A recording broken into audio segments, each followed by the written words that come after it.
आज के इस लेक्चर में आपको मैं बताने वाली हूँ मध्य प्रदेश वित्तीय संहिता भाग 1 के नियम 8 और नियम 9 के बारे में। और इसमें हम लोग सीखेंगे कि वित्तीय औचित्य के मानक सिद्धांत क्या हैं और शासकीय धन को व्यय करने के लिए कौन सी शर्तें हैं जिनका पूर्ण होना ज़रूरी होता है।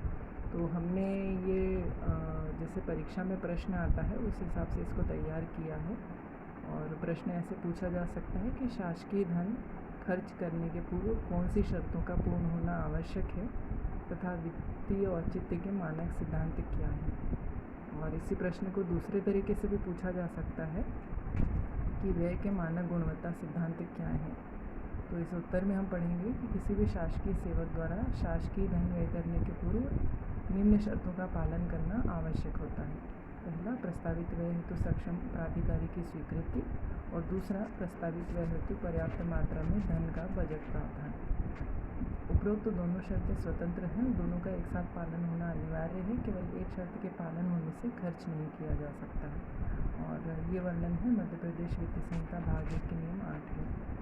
तो नियम 8 में ये बताया गया है कि किसी भी शासकीय सेवक को जब शासकीय धन को उसे खर्च करना होता है तो खर्च करने के पहले उसे दो शर्तों का पालन करना ज़रूरी होता है। पहला तो उसके लिए सक्षम अधिकारी की स्वीकृति होनी चाहिए व्यय के लिए, और पर्याप्त मात्रा में धन का बजट प्रावधान होना चाहिए। जितना वो धन खर्च करने वाले हैं उतना बजट उनके पास में होना चाहिए।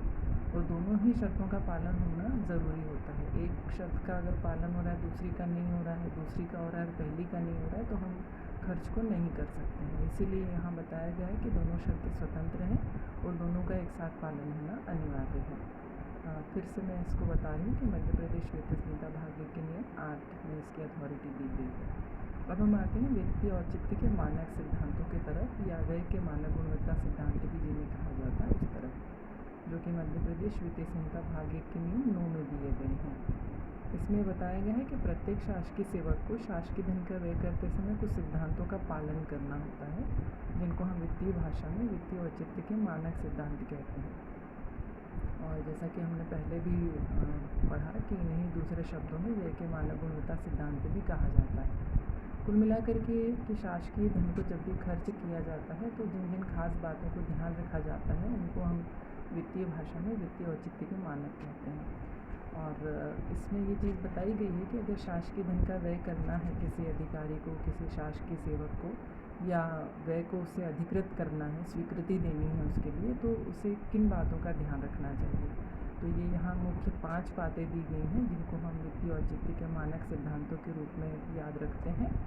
पहले में ये बताया गया है कि हर शासकीय सेवक से यह अपेक्षा की जाती है कि वह शासकीय धन का व्यय उसी सजगता और सतर्कता से करेगा जैसे एक साधारण व्यक्ति अपने व्यक्तिगत खर्च को करता है।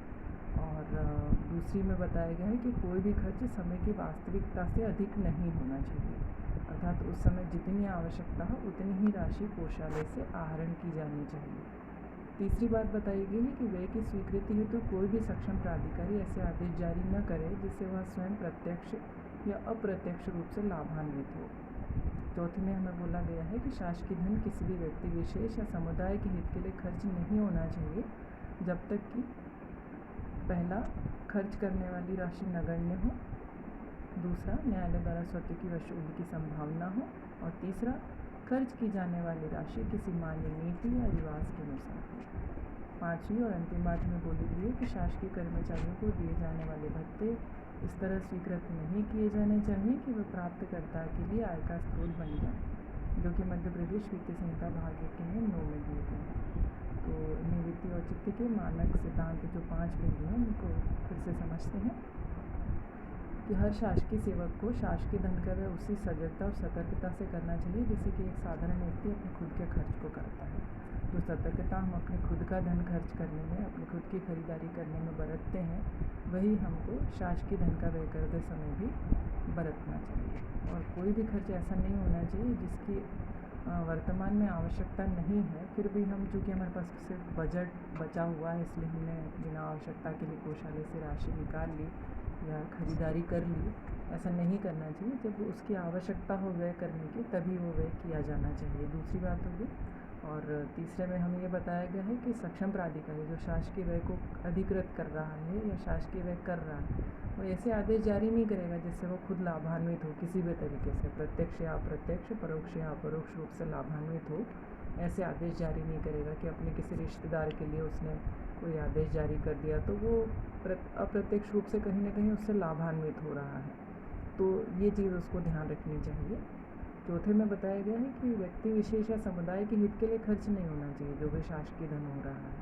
हाँ, इसमें ये चीज़ ज़रूर दी गई है कि अगर खर्च की जाने वाली राशि नाम मात्र की हो तब कर सकते हैं, या अगर हमने कर दी है ऐसा खर्च कर दिया है और न्यायालय के द्वारा हम उस दावे को वसूल कर सकते हैं तो भी किया जा सकता है। और तीसरा इसमें दिया हुआ है कि खर्च की जाने वाली राशि यदि किसी मान्य नीति या रिवाज के अनुसार है, शासन निर्देशों के अनुरूप है तो हम कर सकते हैं। जो हम देखते भी हैं कि महिला बाल विकास ऐसे कुछ कार्यक्रम चलाते हैं, ऐसे कई विभाग हैं जो व्यक्ति विशेष या समुदाय विशेष के हित के लिए खर्च करते हैं, क्योंकि इसके लिए जो शर्त है उसका पालन हो रहा है कि इस तरीके की मान्य नीति है या रिवाज है, शासन के विशेष आदेश हैं, इसलिए हम इसको खर्च करते हैं।